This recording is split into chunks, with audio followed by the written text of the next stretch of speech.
Hello दोस्तों, नमस्ते। Practice sets number 6 में आपका दोस्तों बहुत बहुत स्वागत है। इससे पहले हम दोस्तों 5 प्रैक्टिस सेट्स कर चुके हैं।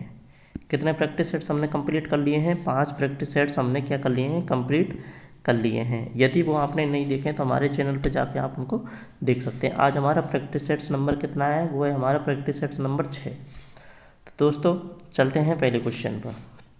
पहला क्वेश्चन है हमारा, विद्युत मोटर का मुख्य कार्य क्या होता है? तो दोस्तों सबको पता है विद्युत मोटर का मुख्य कार्य क्या होता है। तो विद्युत मोटर का मुख्य कार्य होता है विद्युत ऊर्जा को यांत्रिक ऊर्जा में बदलना। ठीक है ना? तो इस क्वेश्चन का राइट आंसर होगा ऑप्शन नंबर बी, विद्युत ऊर्जा को यांत्रिक ऊर्जा में बदलना। Next question, DC shunt motor की गति किस पर निर्भर करती है? तो दोस्तों डीसी शंट मोटर की गति किस पर निर्भर करती है? वो आर्मेचर धारा पर भी निर्भर करती है, फील्ड फ्लक्स पर भी निर्भर करती है और आपूर्ति वोल्टेज पर भी निर्भर करती है। वो कैसे करती है दोस्तों? डीसी जो मोटरों में स्पीड का फॉर्मूला होता है एन समानुपाती EB/φ। ठीक है ना? EB/φ, और जो फाई है हमारा वो आर्मेचर धारा के समानुपाती होता है। अब देखो, ये हमारा आपूर्ति वोल्टेज फ्लक्स हो गया, आपूर्ति वोल्टेज हो गया, फील्ड फ्लक्स के व्युत्क्रमानुपाती और आर्मेचर धारा के भी व्युत्क्रमानुपाती होती है। तो इस क्वेश्चन का राइट आंसर क्या होगा? Option number D is right answer, उपरोक्त सभी। नेक्स्ट क्वेश्चन, क्वेश्चन नंबर 3,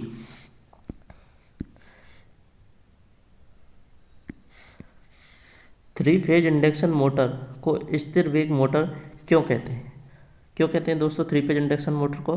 क्योंकि यह मोटर लोड बदलने पर गति में बहुत कम परिवर्तन के कारण इस मोटर को क्या बोलते हैं? हम स्थिर वेग मोटर बोलते हैं। इस क्वेश्चन का राइट आंसर होगा option number B. Next question, slip की कोई इकाई नहीं होती है क्योंकि स्लिप एक अनुपात होता है। स्लिप क्या होता है? एक अनुपात। ठीक है ना? तो इस क्वेश्चन का राइट आंसर होगा option number C. Induction motor में स्लिप किस स्थिति में अधिकतम होती है? तो दोस्तों इंडक्शन मोटर में जो स्लिप है अधिकतम होती है जब मोटर स्टार्टिंग कंडीशन में होती है। स्टार्टिंग कंडीशन में हमारी स्लिप का परसेंट होता है 100, उसके बाद में स्लिप हमारी घटती जाती है। तो इस क्वेश्चन का राइट आंसर होगा option number C. DC motor में स्पार्किंग किस कारण से होती है? तो दोस्तों डीसी मोटर में स्पार्किंग होती है खराब कम्यूटेशन के कारण। नेक्स्ट क्वेश्चन,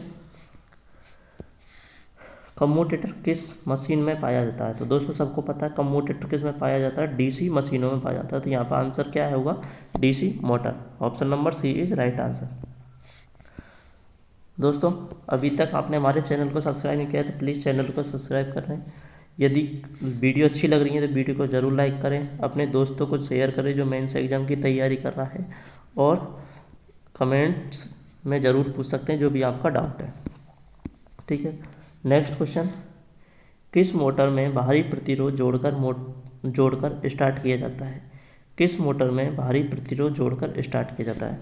तो भारी प्रतिरोध हम किस मोटर को स्टार्ट करते हैं भारी प्रतिरोध जोड़कर? तो वो होती है हमारी स्लिप रिंग मोटर। कौन सी होती है? Slip ring induction motor. तो इस क्वेश्चन का राइट आंसर होगा option number B, slip ring induction motor. कौन सा? Option number B, slip ring induction motor. Next question, fuse तार का पदार्थ क्या होता है? जो हमारा फ्यूज वायर है उसका पदार्थ क्या होता है? तो दोस्तों फ्यूज हमारा किसका बना होता है? वो होता है टिन प्लस लेड। ठीक है ना? टिन कितना होता है? टिन होता है 63%, लेड होता है 37%। नेक्स्ट क्वेश्चन, क्वेश्चन नंबर 10, घर में उपयोग होने वाला ऊर्जा मीटर किस प्रकार का यंत्र है? तो दोस्तों ऊर्जा मीटर एक समाकलन प्रकार का यंत्र है। तो इस क्वेश्चन का राइट आंसर होगा ऑप्शन नंबर सी, समाकलन या इंटीग्रेटिंग प्रकार का। नेक्स्ट क्वेश्चन, वोल्ट मीटर का आंतरिक प्रतिरोध क्या होता है? तो दोस्तों वोल्ट मीटर का आंतरिक प्रतिरोध होता है अधिक। नेक्स्ट क्वेश्चन, एमीटर का आंतरिक प्रतिरोध क्या होता है? तो दोस्तों एमीटर का आंतरिक प्रतिरोध होता है 0 के बराबर। नेक्स्ट क्वेश्चन, टेस्ला किसकी एसआई इकाई है? दोस्तों टेस्ला किसकी एसआई इकाई है? तो टेस्ला हमारी किसकी है? विद्युत वो चुंबकीय फ्लक्स घनत्व की इकाई है। किसके? चुंबकीय फ्लक्स घनत्व की इकाई है। तो इस क्वेश्चन का राइट आंसर होगा ऑप्शन नंबर बी। और चुंबकीय फ्लक्स की इकाई सबको पता है क्या होती है हमारी? वेबर। चुंबकीय क्षेत्र की तीव्रता की वेबर बटे मीटर। और रिलेक्टेंस की इकाई क्या होती है? ये आप मेरे को कमेंट्स करके बता सकते हैं। Next question, step up transformer क्या बढ़ाता है? दोस्तों स्टेप अप ट्रांसफार्मर किसको बढ़ाता है? वो हमारा वोल्टेज को बढ़ाता है और क्या कर रहा है? करंट को क्या करता है? कम करता है। और आवृत्ति और शक्ति को क्या करता है? अपरिवर्तित। क्या करता है? अपरिवर्तित। नेक्स्ट क्वेश्चन, 3 फेज मोटर में सिंगल फेजिंग होने पर क्या होता है? मोटर तुरंत रुक जाएगी, मोटर चलती रहेगी, लोड पर निर्भर करेगी, मोटर शोर करने लगती है। तो दोस्तों 3 फेज जो इंडक्शन मोटर है चल रही है और वो सिंगल फेजिंग हो जाती है तो वो क्या होगी? तो वो उसके लोड पर निर्भर करती है कि मोटर कब बंद होगी, चलती रहेगी या चल जाएगी। तो ये उसके लोड पर निर्भर करती है। सब स्टेशन के रिसीविंग एंड पर सिंक्रोनस मोटर क्यों लगाई जाती है? तो सबको पता है सिंक्रोनस मोटर क्यों लगाते हैं? पावर फैक्टर को सुधारने के लिए। तो इस क्वेश्चन का राइट आंसर होगा ऑप्शन नंबर ए, पावर फैक्टर सुधार के लिए। क्वेश्चन नंबर 7, फ्यूजिंग फैक्टर किसे कहते हैं? मतलब फ्यूजिंग फैक्टर का जो फॉर्मूला है वो क्या होता है? मिनिमम फ्यूजिंग धारा बटे रेटेड फ्यूजिंग धारा। मिनिमम का मतलब न्यूनतम फ्यूजिंग धारा बटे रेटेड धारा। तो इस क्वेश्चन का राइट आंसर होगा ऑप्शन नंबर ए। दोस्तों जो हमारा फ्यूजिंग फैक्टर है वो हमारा हमेशा 1 से अधिक होना चाहिए, ठीक है ना। और जो हमारा HRC फ्यूज है, HRC फ्यूज का फ्यूजिंग फैक्टर होता है हमारा 1.25 से 1.5। नेक्स्ट क्वेश्चन, चार्जिंग के समय लेड एसिड बैटरी का इलेक्ट्रोलाइट क्या होता है? तो दोस्तों चार्जिंग के समय लेड एसिड बैटरी का इलेक्ट्रोलाइट मजबूत होता है। Option number A is right answer. Conductor का आकार मापने के लिए कौन सा उपकरण का उपयोग किया जाता है? तो दोस्तों आकार मापने के लिए सबको पता है किसका यूज करते हैं? SWG या माइक्रोमीटर।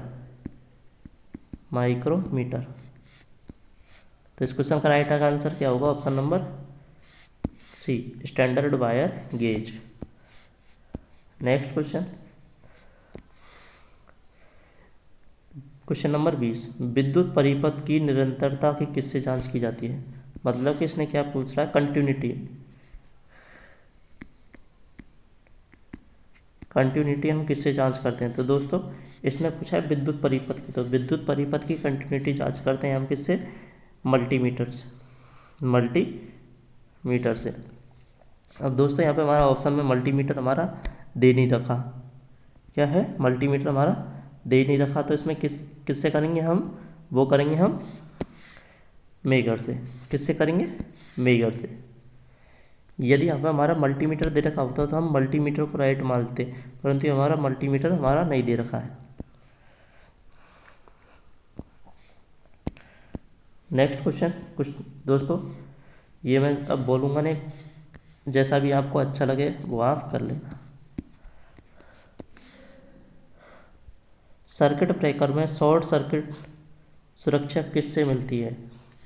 सर्किट ब्रेकर में शॉर्ट सर्किट सुरक्षा किससे मिलती है? तो शॉर्ट सर्किट सुरक्षा मिलती है मैग्नेटिक रिले से। Magnetic release. Option number B is right answer, ठीक है ना। और थर्मल रिलीज से मिलती है ओवरलोड सुरक्षा, ओवरलोड, ठीक है ना। नेक्स्ट क्वेश्चन, ELCV किस स्थिति में सप्लाई को कट कर देता है? तो ELCV है जो हमारा शॉर्ट सर्किट कंडीशन में सप्लाई को कट कर देता है। 3 फेज 4 वायर सिस्टम के लिए सबसे उपयुक्त ट्रांसफार्मर कौन सा है? तो दोस्तों 3 फेज 4 वायर सिस्टम के लिए सबसे उपयुक्त ट्रांसफार्मर हमारा होता है स्टार डेल्टा स्टार्टर। कौन सा? स्टार वो डेल्टा स्टार स्टार्टर। कौन सा? Delta star starter. Option number B is right answer. Next question, earth प्रतिरोध कितना होता है? जो हमारा अर्थ है उसका प्रतिरोध कितना होता है? तो दोस्तों अर्थ का प्रतिरोध जितना हो सके उतना कम हो, जितना हो सके उतना कम हो। Option number A is right answer. इसमें हम जीरो नहीं कर सकते। अर्थ प्रतिरोध कितना होता है इसमें हम जीरो नहीं कर सकते, क्योंकि भूमि का प्रतिरोध कुछ ना कुछ होता है। Next question, current transformer emit में, जो हमारा करंट ट्रांसफार्मर होता है उसके सेकेंडरी वाइंडिंग पर एमीटर लगाता है। एमीटर को हटाने से पहले सेकेंडरी वाइंडिंग का शॉर्ट क्यों किया जाता है? तो दोस्तों शॉर्ट इसलिए किया जाता है कि हमारी सेकेंडरी वाइंडिंग में उच्च वोल्टेज न बने, ठीक है ना। तो इस क्वेश्चन का राइट आंसर होगा ऑप्शन नंबर बी, उच्च सेकेंडरी ईएमएफ से बचाने के लिए। नेक्स्ट क्वेश्चन, 5 एम्पियर कितना है? 5 एम्पियर घरेलू इंस्टॉलेशन के लिए कॉपर की कंटिन्यूटी कंडक्टर का न्यूनतम आकार क्या है? तो दोस्तों इसके लिए 5 एम्पियर के लिए होता है 1.5 mm²। तो इस क्वेश्चन का राइट आंसर होगा ऑप्शन नंबर ए, 1.5 mm²। नेक्स्ट क्वेश्चन, मेगर की सुई शून्य के पास हो तो प्रतिरोध कैसा हो? तो दोस्तों सबको पता है मेगर का जो हमारा स्केल है एक तरफ होता है अनंत और एक तरफ होता है हमारा जीरो। यदि हमारी सुई अनंत पे है तो हमारा सर्किट ठीक है। यदि हमारी मेगर की सुई कंटिन्यू चेक करते समय जीरो पर आ गई तो हमारा जो सर्किट है वो कौन सा होगा? दोषपूर्ण होता है। तो इस क्वेश्चन का राइट आंसर होगा ऑप्शन नंबर सी, क्योंकि इसने क्या दे रखा है? सुई पे है, हमारी है सुई जीरो पर। नेक्स्ट क्वेश्चन, पृथ्वी से जुड़े धातु प्लेट और पाइप को क्या कहते हैं? तो दोस्तों धातु प्लेट और धातु पाइप को कहते हैं अर्थ इलेक्ट्रोड। अर्थ इलेक्ट्रोड क्या कहते हैं? अर्थ इलेक्ट्रोड। जो धातु से हम धातु प्लेट और धातु पाइप जोड़ते हैं तो उसको कहते हैं हम अर्थ इलेक्ट्रोड। तो इसका राइट आंसर होगा ऑप्शन नंबर बी, अर्थ इलेक्ट्रोड। नेक्स्ट क्वेश्चन, ट्रांसफार्मर में समांतर प्रचालन के लिए कौन सा कथन सत्य नहीं है? तो इसका कुछ ऑप्शन देखते हैं। समान वोल्टेज रेटिंग, ये बिल्कुल सही है, ये होना चाहिए समांतर ऑपरेशन के लिए। ट्रांसफॉर्मेशन रेशो अनुपात, ये भी समान होना चाहिए। आवृत्ति भी समान होनी चाहिए, परंतु हमारी केवीए रेटिंग अनिवार्य नहीं है। यदि हमारा कोई 2 kVA का भी ट्रांसफार्मर है और एक 5 kVA का ट्रांसफार्मर है तो भी हमें इन्हें समांतर में चला सकते हैं। नेक्स्ट क्वेश्चन, 2 वोल्ट के कितने सेल को 12 वोल्ट के लिए सीरीज श्रृंखला में जोड़ना होगा? हमको क्या चाहिए? 12 वोल्टेज। एक वोल्टेज का क्या है हमारा? 2। तो तुमको पता है दोस्तों कि सीरीज क्रम में हमारा वोल्टेज बढ़ता है, तो एक सेल का 2 है तो हमको ऐसे कितने सेल जोड़ने पड़ेंगे? इतने हमको 6 सेल जोड़ने पड़ेंगे। कितने? इसका 2, इसका 2, इसका 2, इसका 2, इसका 2 और इसका 2। 2 और 2 4 और 2 6 और 2 8 और 2 10 और 2 12। तो कितने सेल हो गए हमारे? 6 सेल। तो इस क्वेश्चन का राइट आंसर होगा ऑप्शन नंबर ए। कुछ फ्लोरोसेंट लैंप घूमती मशीनों में क्यों स्थिर दिखाई देती हैं? कुछ फ्लोरोसेंट लैंप घूमती मशीन स्थिर क्यों दिखाई देती है? तो ये दोस्तों इल्यूमिनेशन के क्वेश्चन है। इसका जो आंसर है वो है स्ट्रेबोस्कोपीय effect, option number A. Next question, 20 ampere hour को 8 एम्पियर धारा कितने समय तक दे सकती है? तो दोस्तों ये हमारी एक बैटरी की क्षमता दे रखी है। बैटरी की क्षमता होती है हमारी एम्पियर इनटू हावर। अब क्षमता हमको दे रखे 120, एम्पियर दे रखे हमको 8 और कितने समय तक, तो एज हमको ज्ञात करना है। तो 8 से 120 कटता है 15, तो ये हमारा इसका राइट आंसर क्या होगा? 15 घंटे। Option number B is right answer. Next question, current transformer का उपयोग किसके मापन के लिए करते हैं? तो दोस्तों सबको पता है करंट ट्रांसफार्मर का मापन किसके मापन के लिए करते हैं? तो वो करते हैं करंट का। वोल्टेज के मापन के लिए पीटी का यूज करते हैं, करंट के लिए सीटी का यूज करते हैं, ठीक है ना। नेक्स्ट क्वेश्चन, सेल समांतर क्रम में क्यों जोड़े जाते हैं? दोस्तों एक होता है समांतर क्रम में जोड़ते हैं हम धारा क्षमता को बढ़ाने के लिए, धारा को बढ़ाने के लिए। और सीरीज में क्यों जोड़ते हैं? सीरीज में जोड़ते हैं हम वोल्टेज क्षमता को बढ़ाने के लिए। तो इस क्वेश्चन का राइट आंसर क्या होगा? Option number B, ampere hour क्षमता को बढ़ाने के लिए। नेक्स्ट क्वेश्चन, प्रतिरोध को सबसे शुद्धता से किससे मापते हैं? प्रतिरोध को सबसे शुद्धता से किससे मापते हैं? तो दोस्तों सबको पता है सबसे शुद्धता से किससे माप सकते हैं हम, वो है हमारा मल्टीमीटर। अब जैसे कि हम इसमें ऑप्शन दे रखा है वोल्टमीटर, एमीटर, इससे हम मीडियम मान का प्रतिरोध मापते हैं, मीडियम मान का।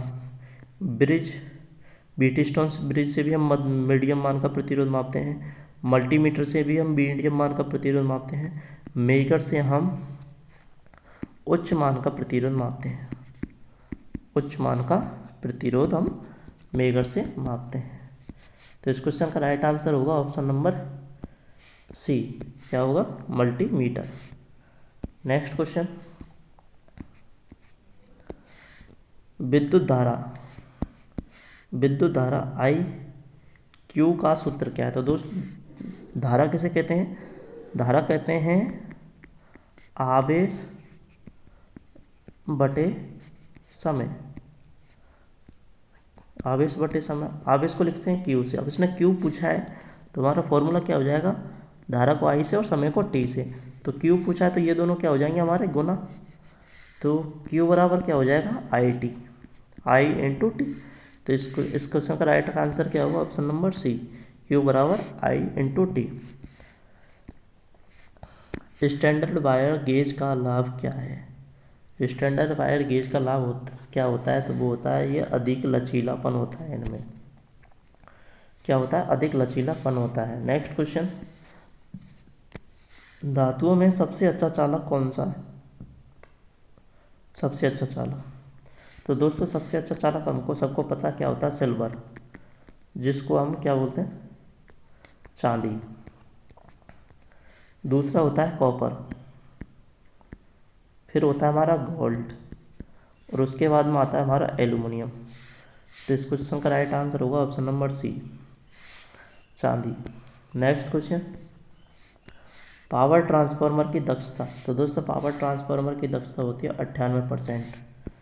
और एक वितरण ट्रांसफार्मर होता है, वितरण ट्रांसफार्मर, तो इसकी दक्षता होती है 50%।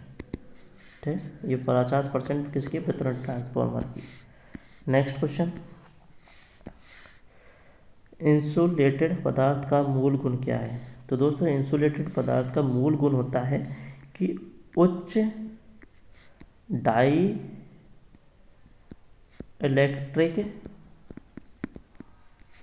इलेक्ट्रिक शक्ति होनी चाहिए, स्ट्रेंथ होनी चाहिए। इंसुलेटिंग पदार्थ में क्या होनी चाहिए? उच्च डाइलेक्ट्रिक स्ट्रेंथ होनी चाहिए। तो इस क्वेश्चन का राइट आंसर होगा ऑप्शन नंबर बी, उच्च डाइलेक्ट्रिक शक्ति। Next question,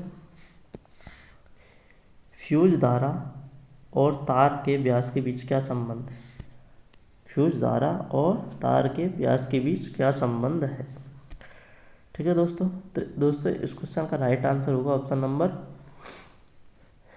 option number D.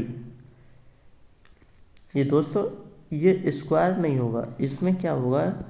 जो आई है वो समानुपाती होती है स्क्वायर के 1.5 गुना के, ठीक है ना। तो ये हमारा फ्यूज धारा तार के व्यास का 1.5 गुना होता है, ठीक है ना। तो इसमें ये मिस्टेक हो गई है, वो 1.5 गुना होता है।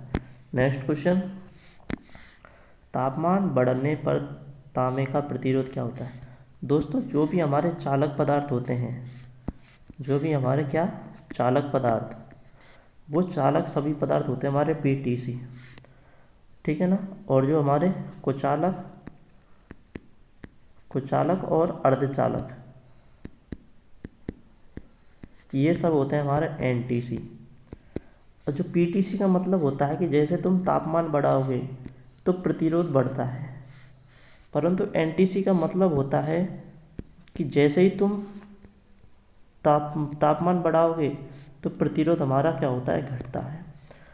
तो इसने क्या किया, तांबा एक चालक पदार्थ है और तापमान बढ़ने पर तांबे का प्रतिरोध क्या होगा, बढ़ेगा, क्योंकि यह पीटीसी है।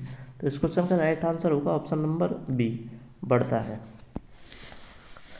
नेक्स्ट क्वेश्चन, पोटेंशियोमीटर का उपयोग किसमें होता है। दोस्तों पोटेंशियोमीटर का उपयोग किसमें होता है, तो दोस्तों पोटेंशियोमीटर का उपयोग हम करते हैं परिवर्तित प्रतिरोध के रूप में। Next question, RLC series circuit के अनुनाद पर क्या होता है। जब हमारा आरएलसी सीरीज सर्किट होता है और उसमें अनुनाद कंडीशन बनती है तो क्या होता है, तो दोस्तों अधिकतम धारा होती है। तो उस टाइम क्या होती है, हमारी अधिकतम धारा प्रवाहित होती है। तो इस क्वेश्चन का राइट आंसर होगा ऑप्शन नंबर ए, अधिकतम धारा वह फेज में होती है। ठीक है ना, अधिकतम धारा होगी और जो भी किसमें, फेज में ही होगी, ना लैगिंग ना लीडिंग। नेक्स्ट क्वेश्चन, नारंगी, लाल, भूरा, सुनहरा। तो देखो सुनहरा तो टॉलरेंस का होगा, 2 रंग हमारे डिजिट के हो जाएंगे और जो 12 भूरा है वो मल्टीप्लिकेशन का हो जाएगा। तो इसमें देखो नारंगी का वो 3 होता है डिजिट, और लाल का बी रो है, तो लाल का होता है 2 और भूरे का होगा हमारा 2 0, क्योंकि लाल भूरा इसका होता है मतलब 1 0। ठीक है, तो इसका कितना हो जाएगा 320 ओम। तो इस क्वेश्चन का राइट आंसर होगा option number C is right answer. Next question, bulb में कौन सा तार प्रयोग किया जाता है। तो दोस्तों सबको पता है बल्ब में हम क्या करते हैं, यूज टंगस्टन। ठीक है ना, नाइक्रोम किस में यूज करते हैं, हीटिंग एलिमेंट में, हीटिंग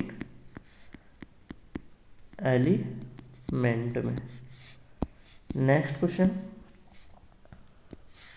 एसी धारा से प्रतिरोध में उत्पन्न शक्ति क्या कहलाती है। एसी धारा से प्रतिरोध में उत्पन्न शक्ति क्या कहलाती है। तो दोस्तों वो शक्ति हमारी क्या कहलाएगी, वो शक्ति कहलाती है हमारी वास्तविक शक्ति प्रतिरोध के कारण। ठीक है ना। नेक्स्ट क्वेश्चन, स्प्लिट रिंग किस धातु की बनी होती है। तो दोस्तों वो बनी होती है हमारी हार्ड ड्राउन कॉपर की। किसकी बनी होती है, हार्ड ड्राउन कॉपर की। तो इस क्वेश्चन का राइट आंसर क्या होगा, copper. Next question, fluorescent lamp का पावर फैक्टर सुधारने के लिए क्या किया जाता है। तो दोस्तों सबको पता है पावर फैक्टर सुधारने के लिए हम क्या करते हैं, संधारित्र का यूज करते हैं। किसका, संधारित्र, और वो भी किसमें, समांतर क्रम में जोड़ते हैं। ठीक है ना, तो कैपेसिटर को समांतर क्रम में जोड़ा जाता है। Next question,